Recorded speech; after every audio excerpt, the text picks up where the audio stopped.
Distintos hermanos me han comentado o me han pedido opinión sobre algunos temas en que discrepan con otros católicos que no son fieles a las enseñanzas de la iglesia.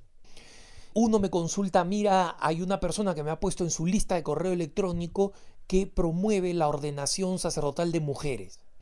Y yo ya le he respondido y le he dicho, mostrándole el catecismo, y no solamente el catecismo, está la determinación del Papa Juan Pablo II claramente señalando que las mujeres, que él no tenía potestad para cambiar esa doctrina como papa.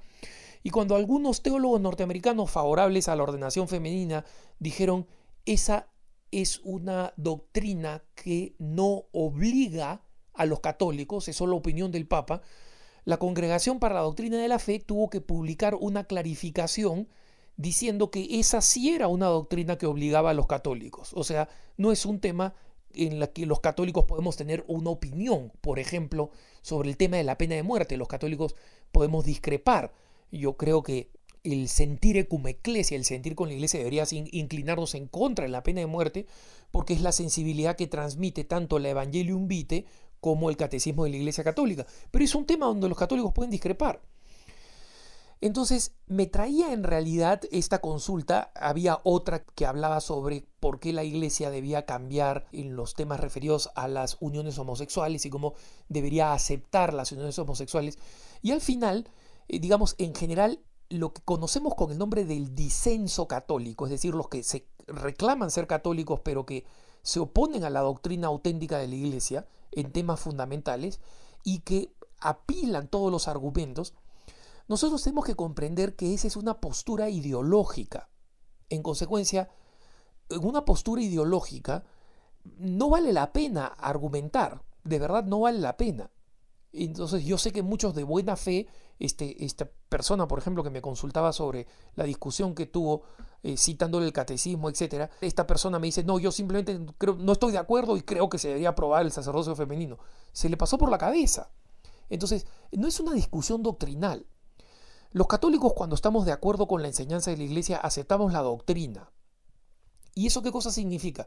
Significa que aceptamos que la revelación tiene dos fuentes, la Sagrada Escritura y la tradición divina, en la que está incluido el magisterio, y que esa es potestad de ser determinado por el sucesor de Pedro, de manera fundamental. Y en consecuencia, para nosotros esa es una realidad doctrinal.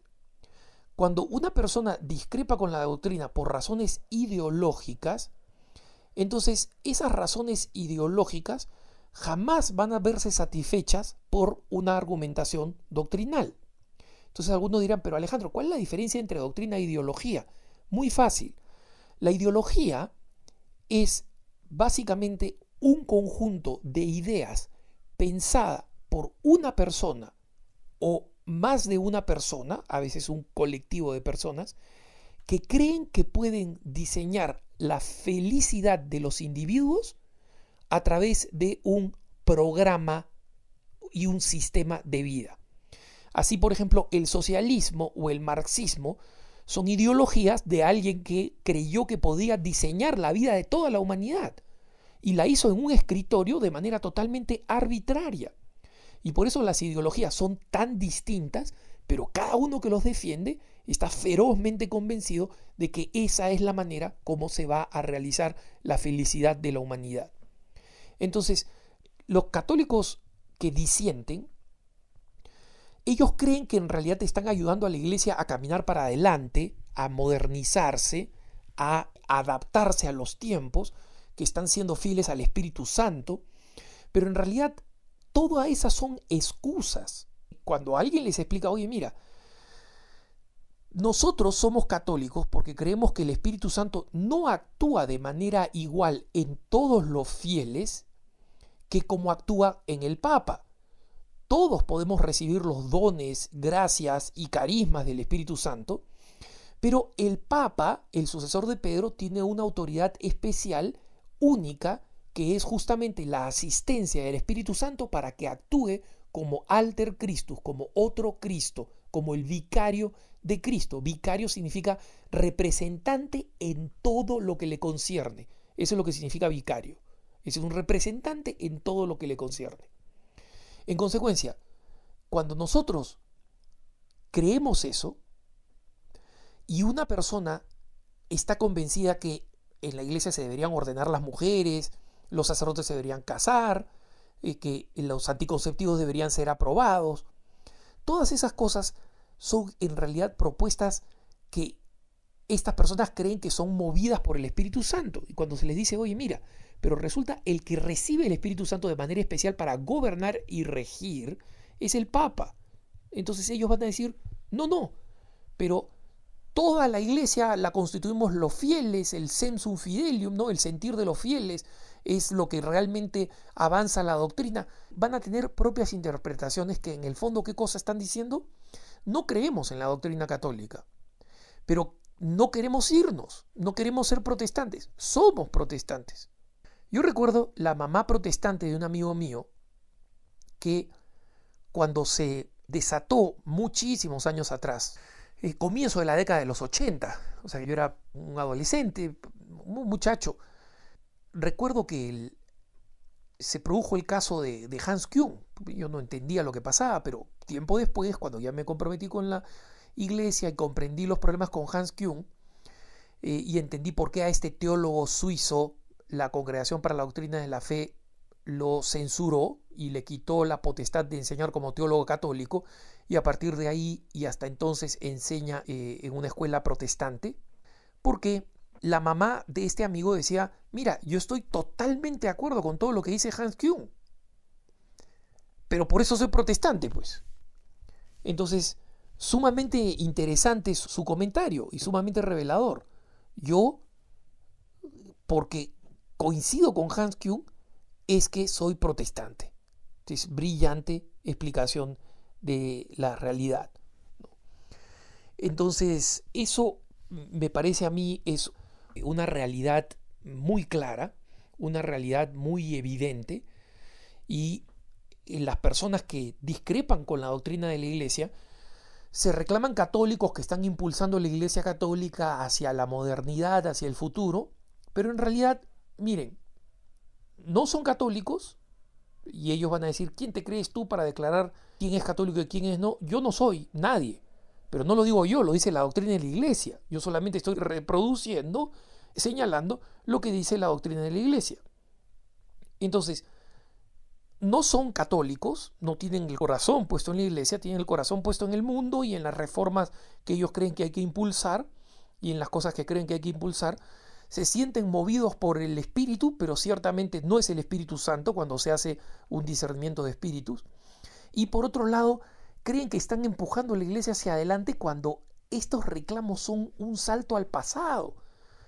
En Estados Unidos, por ejemplo, hay una organización que se llama la Iglesia Católica del Futuro. Y cuando me puse a investigar, porque presentaron una propuesta a los obispos que llevaran al sínodo, y las propuestas son la misma de siempre: sacerdocio femenino, legalización de los anticonceptivos, ablandamiento de la postura de la iglesia respecto del aborto, que sea más comprensiva entre comillas, que permita las uniones homosexuales y que las acepte, y que cualquiera pueda ser sacerdote, etc. Cuando vi quiénes eran los organizadores, son los mismos que organizaban estas manifestaciones y hacían estas mismas propuestas después del Concilio Vaticano II, cuando eran personas que se sentían, digamos, en el pico de la juventud eclesial, cuando tenían terminado el Concilio Vaticano II unos 30 años. Ahora ya pasan los 70 años, y son las mismas personas. En consecuencia, es tan moderno como tener un pantalón acampanado a rayas, apretado, un cinturón o una correa, como se llame, con una hebilla enorme, grande, al centro, ¿no? Uno de esas camisetas con colores teñidos en formas de flores de colores, African look, y cantando una canción de Carlos Santana, pues. Entonces, es así de moderno. O sea, en realidad, ellos creen que son la iglesia del futuro, son la iglesia del pasado. Los muchachos de hoy que piensan así, los muchachos que piensan de esa forma, hoy en día simplemente no se declaran católicos. Simplemente dicen, yo creo que los sacerdotes se deberían ordenar, yo creo que... Bueno, eso es lo que a ellos les provoca, pero reconocen, yo no soy católico, no creo en la iglesia católica. Los jóvenes que se dicen católicos no están de acuerdo con ninguna de esas cosas. Justamente aceptan la Iglesia Católica como es y por eso que la aman, la sirven, y la siguen, por eso mismo. Y en consecuencia es la realidad como es. Por tanto, a estas personas que dicen, ¿cómo les argumento a estas personas? Yo personalmente creo que argumentar contra ellos es perder el tiempo, porque no tienen el interés de entender la doctrina. Tienen una ideología. Es la ideología de que el mundo juzga a la Iglesia y no al revés, como precisamente dice el Concilio Vaticano II. Es la Iglesia la que juzga al mundo. Entonces, cuando son personas que ya han decidido como preconcepto, y por eso es una ideología, han decidido como preconcepto que ellos son la autoridad en la Iglesia y no el Papa, entonces ya rompieron el partido, pues rompieron la regla de juego. Es como alguien que se sienta contigo a decir, quiero jugar ajedrez, pero quiero mover las fichas como si fueran damas. Avanzo de costado y como de costado. Y el caballo no se mueve en forma de L, la torre no se mueve para los lados. No puedes jugar con esa persona, pues. Dirá, no, yo quiero jugar ajedrez, pero bajo estas normas. Bueno, ¿sabes qué cosa sucede? Que bajo esas normas no se llama ajedrez. Ponle el nombre que quieras. La persona va a seguirle llamando ajedrez, pero no vas a poder jugar con ella nunca. Que tengas un buen día.